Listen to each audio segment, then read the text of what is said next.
rapport à la société de l'époque a été modifié après votre expulsion des camps, en voyant l'inactivité des personnes, etc. Bon, je veux que je réponde. Oui, moi, on pensait tous, en général, quand on est rentré de camp, qu'on allait avoir une vie meilleure, qu'on allait avoir une... Mais on s'est aperçu rapidement que ce n'était pas le cas, parce que, comme je te dis, moi, 2 mois après, on m'a envoyé, je suis parti travailler, hein. On n'a pas fait beaucoup état de ceux qui s'étaient battus pour la libération, hein. Tout de suite, la bourgeoisie, etc., ont pris le dessus, et ils ont essayé d'atténuer tout le mouvement de la résistance et du Conseil national de la résistance, malgré qu'on ait obtenu quand même quelques satisfactions par notre lutte. Voilà. Mais on a été déçus, très déçus. Moi, beaucoup de camarades ont été déçus à notre retour. On croyait qu'on allait trouver un gouvernement plus ouvert, plus large pour certaines catégories de personnes en France. Comme nous vous l'avons dit, nous avions un idéal, c'est-à-dire, d'abord, comme vous l'a expliqué Raymond, on a vécu tout à fait notre époque que ce que vous vivez actuellement. Bon, nous, on a connu, c'est-à-dire ce qu'on a appelé le Front populaire, qui était une avancée extraordinaire.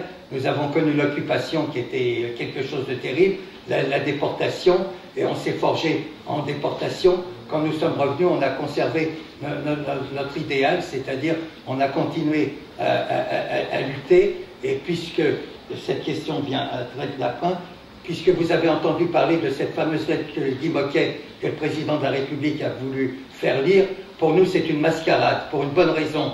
Nous sommes contents d'honorer Guy Môquet, mais il n'y a pas que Guy Môquet. Guy Môquet était un fils, son père était député communiste du 17e arrondissement.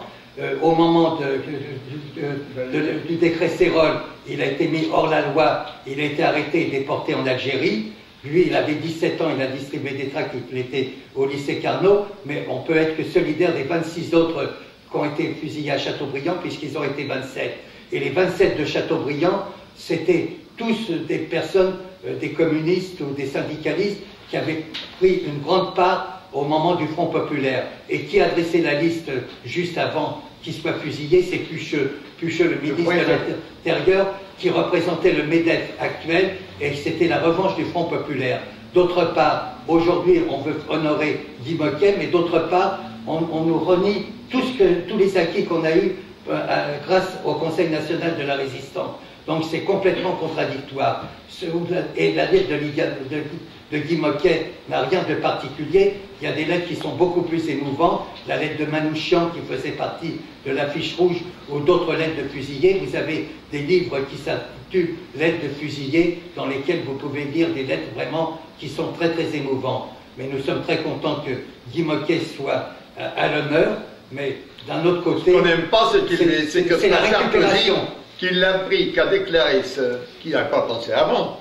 Il a fallu qu'à la cérémonie du bois de Boulogne, où il y a eu 30 fusillés là, par les Allemands à la Libération, pour que ce monsieur Sarkozy prenne la lettre de Guy Mollet pour en faire un éclat pour lui.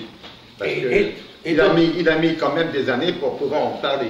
Nous, on honore Guy Môquet parce que c'est un jeune camarade qui était participé, mais enfin, il aurait fallu quand même qu'il s'en occupe avant.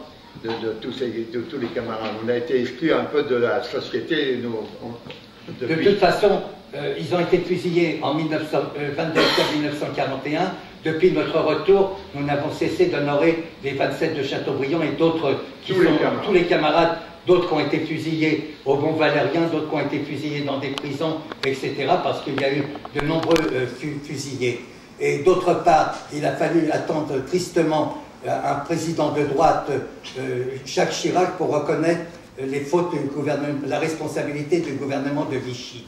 Ça n'avait pas été fait avant, il a fallu attendre 50 ans, 1995, pour reconnaître la responsabilité du gouvernement de Vichy. Bon, allons-y.